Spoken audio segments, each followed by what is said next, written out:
वसुदेव्य है।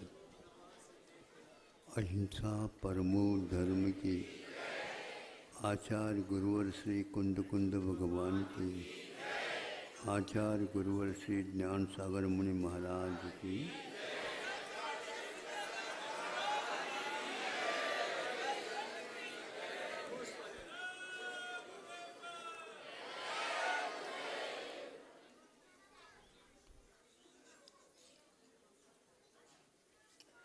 आप प्राणी कहलाते हैं। प्राणी समझ रहे हो? जो प्राणों के माध्यम से जीता है उसको प्राणी बोलते हैं। और प्राण 10 प्रकार के होते हैं।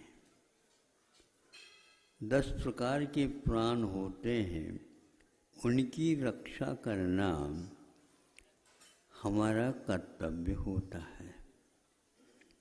हम केवल दूसरे के प्राणों की रक्षा की चिंता करते हैं, किंतु उस चिंता से पूर्व में अपने भी प्राण होते हैं। उनकी भी चिंता करने से कुछ रक्षा होती नहीं। सावधानी रखें उन घटनाओं से, जो घटनाएं हमारे शारीरिक भी होती हैं, आर्थिक भी होती हैं, बौद्धिक भी होते हैं। अनेक प्रकार के मन और काय और वचन, इस प्रकार के बलों के कारण हमारे प्राण भी कथनचित कभी कभी क्षतिग्रस्त होने को हो जाते हैं। इसीलिए स्व और पर दोनों के पास प्राण है। हमारी चेष्टा इस प्रकार की होना चाहिए। फिर भी हम आवेश में आकर के, उद्वेग में आकर के, अथवा विशेष मोह के कारण, विशेष अभिमान के कारण, अनेक प्रकार के निमित्त को लेकर के हमारे प्राणों को हम स्वयं ही क्षतिग्रस्त कर देते हैं, कमज़ोर बना देते हैं। उसके कारण दूसरे परिवार के लोगों को भी सदमा आ जाती है। हमारे एक सदस्य को ऐसा हुआ, सब कुछ सुखी संपन्न जी, किंतु एक दूसरे के चेष्टाओं के कारण वह रुग्ण नहीं होते हुए भी रुग्ण हो जाते हैं। कोई ऐसा व्यक्ति कोई बोलता है अथवा आप ही बोलते हैं आवेश में आकर के, जो सुनता है उसको एकदम धक्का लगता है। अरे 2 हाथ से यूं धक्का लेने से जो नहीं गिरने वाला था, तो आपके एक थोड़ा सा शब्द सुन करके ये किसने धक्का लगाया? यह आपके वचन बल ने। आपने ऐसा बिना सोचे बोला तो गया। ऐसे दूसरे के शब्द सुन करके स्वयं भी हम उसमें आ जाते हैं। कभी कभी अभिमान में आ जाते हैं। अभिमान क्या होता है? मान का प्रदर्शन होता है। तो अकेले में नहीं होता वो 2 के कम से कम चाहिए।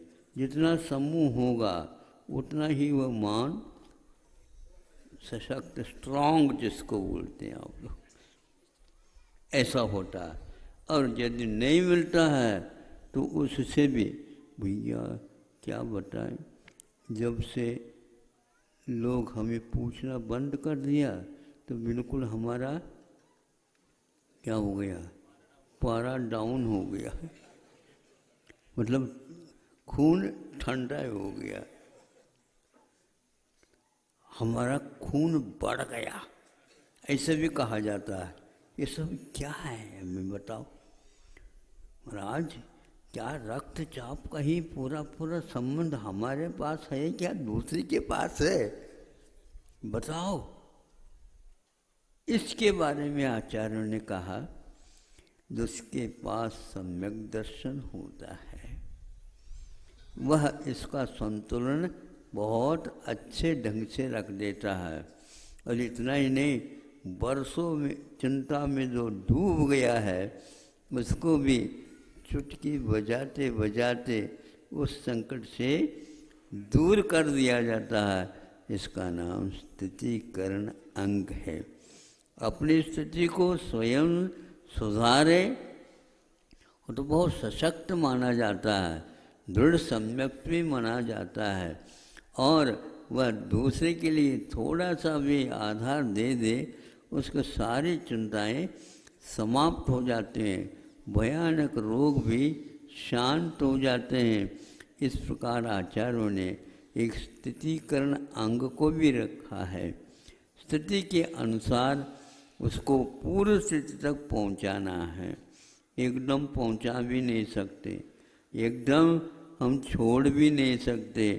इसका संतुलन एक प्रकार से इसी स्थितिकरण अंग के ऊपर आधारित है।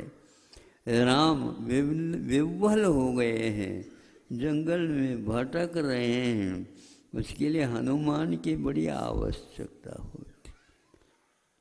हनुमान में कौन सी ऐसी क्षमता थी, बस विश्वास हो जाता है राम को, हनुमान हमारी सीता की शोध कर लेगा, और किसी व्यक्ति के वैसे है ही नहीं। ऐसा कैसा था, वह दूसरे के देने से लेने से नहीं आता हो, वह क्षमता उसके भीतरी तत्व ज्ञान के माध्यम से कषायों के मंद होने के कारण शांत रहता है। ये तो घर में अपने परिवार में देवता है। नहीं तो 10 प्राणी हैं तो ये 9वीं कहे तो फिर देवता कहाँ से आ गए हैं? 9 थे 10 कहाँ से आ गए? ये देवता का अर्थ ये है उसी 9 में से एक ऐसे कषाय मंद रखता है। और सबके कषाय को भी मंद रखने में वो अपने पास चाबी भी रखता है। थोड़ी सी भी चाबी कर दे। घर में बहुत एक से एक पढ़े लिखे होते हैं, नहीं समझे, लेकिन जो कुछ भी घर का ऑडिट वगैरह जो समझ लो आप, हिसाब किताब सब हमारे हाथ में नहीं है, हमारे हाथ में नहीं। वो छोटा है ना, उसके हाथ में चाबी, अरे छोटे के हाथ में दे दिया। बड़े क्या समझते होंगे, महाराज वही ठीक है, नहीं तो हमारे काम से न वो काम नहीं होता वो, ऐसा। क्योंकि उसके पास इस प्रकार की शैली पद्धति है, उसके परिणाम में ऐसा चुंबकीय तत्व है, सब लोग उससे संतुष्ट हो जाते हैं। तीर्थंकर भगवान जब तक घर में रहते हैं तब तक उनके माता पिता अगुआ होकर के काम नहीं करते। आदि कुमार के पास जाओ, वो तो कैसे नहीं, वही सब करेगा, हम तो केवल संकेत दे देते हैं, हुई जाओ। और अब वो क्या करेंगे, पिताजी ने ऐसा कहा है, अब वो कहेंगे पिताजी को कह देना ऐसा कर देना, ऐसा तो नहीं कर सकते। तो न्याय उन्हीं के माध्यम से मिलता था। अब इसमें कौन सी ऐसी क्षमता है, तो आचार्य कहते हैं अपने आप के पावर को भी नियंत्रण में रखते हो।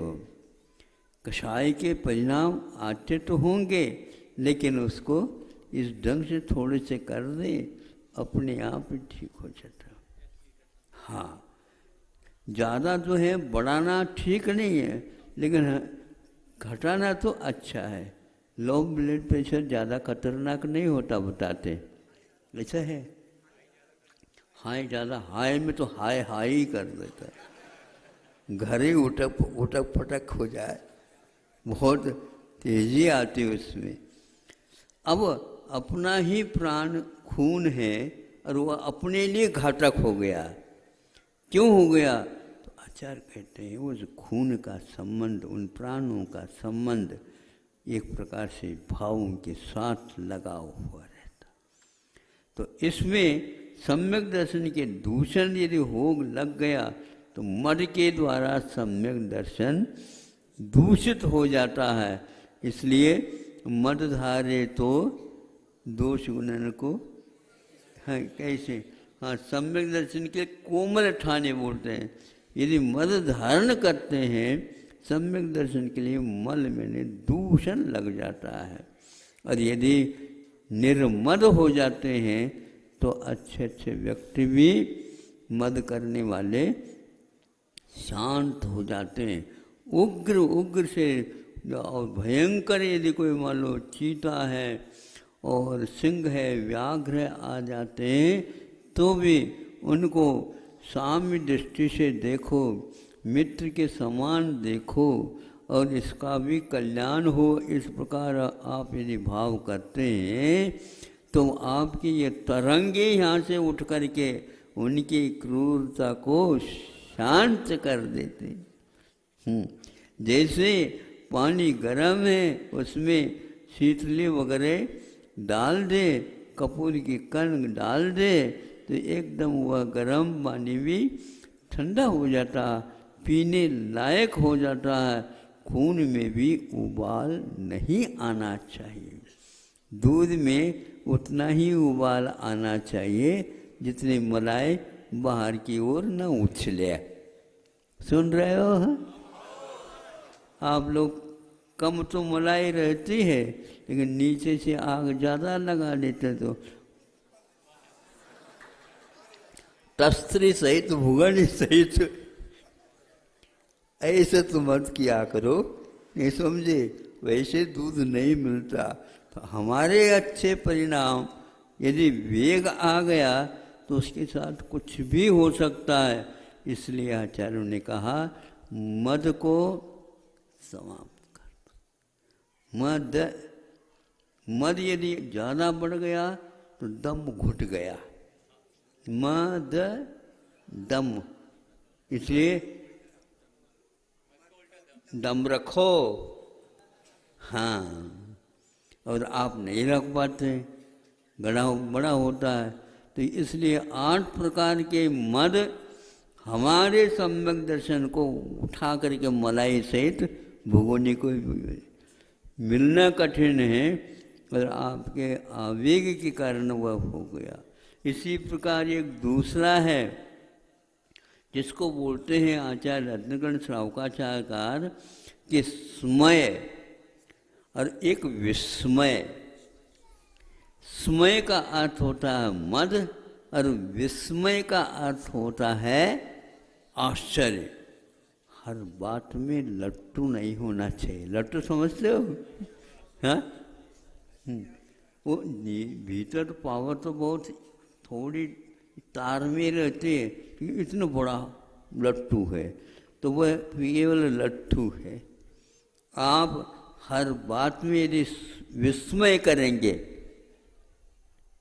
तो ठीक नहीं, और आश्चर्य हो गया ज़्यादा तो हार्ट अटैक हो गया। ये क्या है?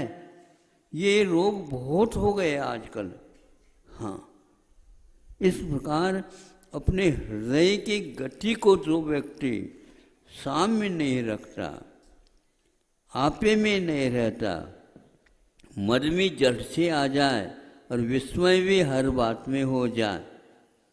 घर में बहुत कुछ संपदा है लेकिन दूसरी संपदा ही ज़्यादा लगती है, अपनी संपदा ज़्यादा नहीं। ऐसा क्यों होता है? अच्छे से अच्छे भी बड़े बड़े हो जाते हैं और एकदम मान लो चलते चलते कुछ सफ़ेद चमकती हुई दिखने में आ गया, क्या होता है? अरे एकांत है, इधर भी देखता इधर भी देखता, कोई नहीं है। किसने एक फोटो ले लिया, ये क्या करता है देखने के लिए। अब फोटो की चमक आ गई, भैया किसी ने तो फोटो ले लिया, अब बिल्कुल पारा नीचे आ गए, क्या पता पुलिस पकड़ ले तो।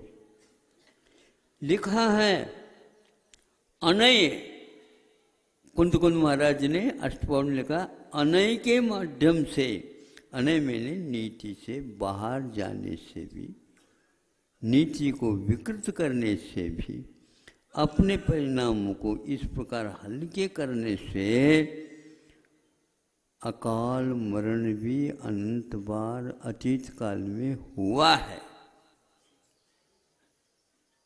ये होता है। इसलिए अपने परिणामों को इस ढंग से शांत रखो, न उबले और न ही नीचे चली जाए। हाँ, वह योग्य होना चाहिए, तभी काम होता है। नाविक नाव में व्यक्तियों को बिठा लेता है, उसको पैसा भी चाहिए और आपके नमस्कार भी चाहिए।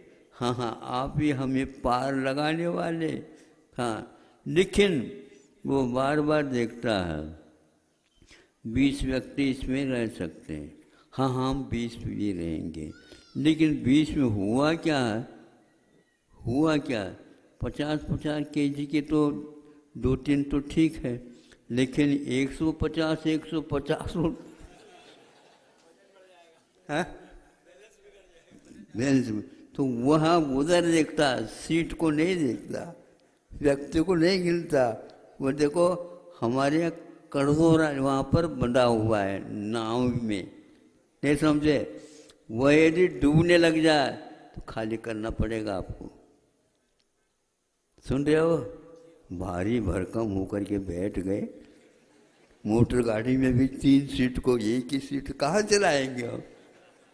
हाँ, 2 व्यक्ति बैठ सकते हैं, वहाँ पर एक ही बैठा दो,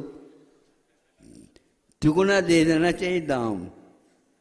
हाँ, इसीलिए कि उसको कहते हैं स्थितिकरण में गड़बड़ी आ गई, और उसके परिणामों के कारण, स्वयं के परिणामों के कारण अपने शरीर का संतुलन बिगड़ता है, अपने ही परिणामों के माध्यम से। हाँ, दूसरे कोई निमित्त को लेकर के भी होता है। जो स्वस्थ होते हैं, तत्व ज्ञान रखते हैं, वो कभी भी इस प्रकार विचलित नहीं होते। तो स्मय मैंने मद होता है और विस्मय मैंने आश्चर्य होता है। आचार्यों ने इन दोनों परिस्थितियों में हमारे शरीर की स्थिति को भी यथावत विलिखित किया है। ये आपके जीवन में खतरनाक सिद्ध हो सकते, इससे आप बचिए। तो क्षायिक सम्य दर्शन होता है, एक स्थान पर कहीं चर्चा के दौरान सुना कि क्षायिक सम्य दर्शन होता है तो मद तो कथनचित वह कर लेगा, किंतु विस्मय प्राय करके नहीं करते, क्योंकि विस्मय होने से अपने पद के ऊपर कम और दूसरे के पद के ऊपर बहुमान ज़्यादा हो जाता है। वो ठीक नहीं, उनका बहुमान रखना आवश्यक है, लेकिन लट्टू हो जाना आवश्यक नहीं। आज भारत जो है विदेशों से बहुत जल्दी लट्टू हो जाता है, और भारतीय व्यापारी भी इसी में बहने लग गए हैं, लेकिन पहले के लोग बहते नहीं थे। इसलिए इसका अर्थ ये हो गया, जो बहाव में आ जाता है उसके लिए छोटी बहाव भी बहा करके ले जाते हैं, जीवन समाप्त होने की संभावना भी रहती है। आज इतना ही पर्याप्त है। स्मय और विस्मय के बारे में आपके सामने रखा, आश्चर्य भी ज़्यादा नहीं करना। हाँ, धर्मात्मा को लेकर के आश्चर्य कर सकते हैं, करना भी चाहिए, ताकि वह धर्मात्मा का भी उत्साह बढ़ जाता है। एक प्रकार से अपने दोषों का और अपने गुणों का अवलोकन करने का अवसर भी प्राप्त होता है। लेकिन ज़्यादा मद करेंगे, स्वयं के लिए भी खतरा और दूसरे के लिए भी खतरा, और विस्मय में आ जाएंगे तो भी हार्ट बहुत नाजुक भी है और बहुत पाषाणमय भी हो सकता है। सम्यक दर्शन के माध्यम से वज्र का रय बन जाता है, तभी सारे सारे परिचय और उपसर्गों को सहन करने की क्षमता दुबले पतले व्यक्तियों में भी आ जाता है। और अच्छे अच्छे भारी भरकम वाले भी लुढ़क जाते हैं, जैसे पहलवान। पहलवान कैसे लुढ़क जाता? अरे छोटा सा खटमल आ जाता है, भाग जाता है ये। अरे वो खटमल आ गया, खटमल लगा, पकड़ो पकड़ो। अरे आप स्वयं को पकड़ो पहले, कहीं गिर न जाओगे, उठाना मुश्किल हो जाएगा। इसलिए हम अपनी स्थिति को समझें और स्थितिकरण करें। उद्वेग को शांत करने के लिए सम्यक दर्शन के 8 अंग स्व और पर के लिए लाभप्रद है। इस प्रकार श्रावकाचार्य में आचार्य समंतभद्र महाराज ने अपने काल में से कुछ समय निकाल करके लिख करके उपकार किया है। उसको पढ़ने से आज हम अपने आप को भी संभाल सकते हैं और दूसरा भी यदि अधीरा हो रहा है उसको भी संभाल सकते हैं। इस प्रकार एक दूसरे के पूरक बन करके रहेंगे तो हमारा मोक्ष मार्ग बहुत ही सुदृढ़ बनेगा। अहिंसा परमो धर्म।